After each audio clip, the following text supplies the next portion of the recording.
Have you ever wondered what really goes on between you and your lawyer? It's not just a simple business deal. Nope. It's a relationship that's governed by this whole hidden set of rules, a really strict ethical code that shapes everything, from that first handshake all the way to the final bill. Today, we're going to pull back that curtain and take a look at those rules. So let's get right into it. It really all boils down to this. What are the rules when you bring a lawyer on board? And, just as importantly, what happens when that relationship is over? The answer? Well, it's not as simple as you might think, mainly because every lawyer is constantly juggling two very different roles. And this right here is the absolute core of our explainer today. See, on one hand, a lawyer is a professional with a public duty.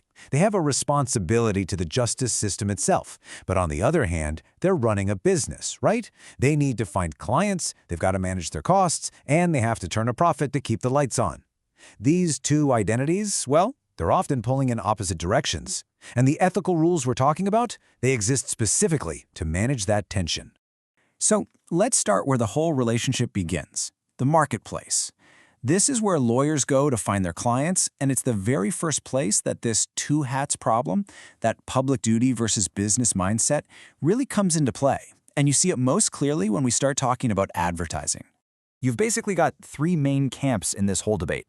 First, you've got the traditionalists. They believe that advertising just cheapens the entire profession. Then there are the modernists, who see it as a useful tool to help everyday people actually find the legal help they need. And the free market folks, well, for them, it's all about consumer choice. The official rules, as you can imagine, try to find some kind of middle ground between all three. But that middle ground, it's like walking a tightrope. The rules basically say, sure, advertising is okay, but it has to be accurate and it has to be professional. So, for you as a potential client, this is where you really need to pay attention. You want to look out for red flags, like a lawyer promising a specific outcome, or using high-pressure sales tactics, or really anything that just sounds a little too good to be true. Because what happens when a firm's business instincts completely take over, especially when they start targeting people who are really vulnerable? This case is such a powerful example of that. Back in 2000, the Merchant Law Group sent out these letters to Indigenous survivors of the residential school system. The letters offered to represent them. They promised these huge payouts, and they basically claimed clients had nothing to lose. But the letters were incredibly misleading. They downplayed all the risks and hid the real terms and conditions in the fine print. So what was the takeaway here? Well, there were consequences. The lawyer behind those letters was reprimanded and had to pay a total of $15,000. This case is just a stark reminder of why that business operator hat has to be kept in check by the public duty professional hat. It shows exactly how the rules are there to protect clients from misleading marketing. But that protection, it leads to the next big question for the lawyer. Okay, so a potential client has seen an ad, they've liked what they've seen, and they've walked through the door. Now the lawyer faces another huge ethical choice. Should they actually take the case? This brings us to two main schools of thought on the issue.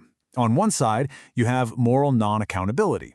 This view says a lawyer is just a neutral actor in the system. Their personal feelings about a case or a client shouldn't matter at all. Think of it like the cab rank rule. A taxi driver has to take the next person in line, no matter who they are. But the other approach, taking it personally, argues that no, lawyers are moral agents who are absolutely responsible for the clients they choose to represent. And this all leads to a really tough question. If a lawyer feels a deep personal or moral objection to a potential client or to what their case is about, can they just say no? I mean, where exactly does that professional duty end and your personal conscience begin? And these scenarios here show you just how complicated this can get. For instance, can a lawyer refuse a client charged with anti-LGBTQ+ hate speech simply because they find those views repugnant? What about a lawyer who has a blanket policy against taking any sexual assault cases and then turns away a male defendant? Or what about a family lawyer who only represents wives in divorce proceedings? Every single one of these scenarios pushes the boundaries of a lawyer's discretion. All right, now for our final section, the breakup. But this is where things get really fascinating. Because once a lawyer actually takes your case, for them it's pretty much the point of no return. Getting out is much harder than getting in. You know, this quote from the professional rulebook says it all, really. As a client, you can fire your lawyer pretty much anytime, for any reason at all. But, as this makes clear, a lawyer does not have that same freedom. They have a duty of loyalty. They can't just up and walk away when things get tough. So what counts as a good enough reason for a lawyer to quit? I mean, what if the client just stops paying their bills? That seems like a perfectly good business reason to walk away, right? But here's the kicker. Can a court actually force a lawyer to stay on the case, even if they aren't getting paid a dime? Believe it or not, that exact question went all the way to the Supreme Court of Canada back in 2010. It was a landmark case called R.V. Cunningham.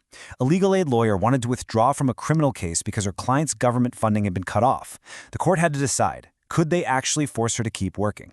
And the court's answer was basically a qualified yes. The Supreme Court ruled that judges do have the authority to refuse a lawyer's request to withdraw. But, and this is a huge but, it's a power that should only be used as an absolute last resort, and only when letting the lawyer leave would cause serious harm to the administration of justice. So before making a drastic decision like that, a judge has to weigh a whole bunch of factors. They have to consider the impact of a delay, especially if the person accused is sitting in jail. They have to think about what's fair to the lawyer, to the prosecution, and to any witnesses involved. It's this incredibly complex balancing act, and it's designed to protect the integrity of the court process above everything else. And that leaves us with one final, and I think kind of provocative thought. The ethical rules are all clearly designed to protect the client and to protect the justice system as a whole. But after seeing the immense pressures and duties that are placed on these legal professionals, it really begs the question, who protects the lawyer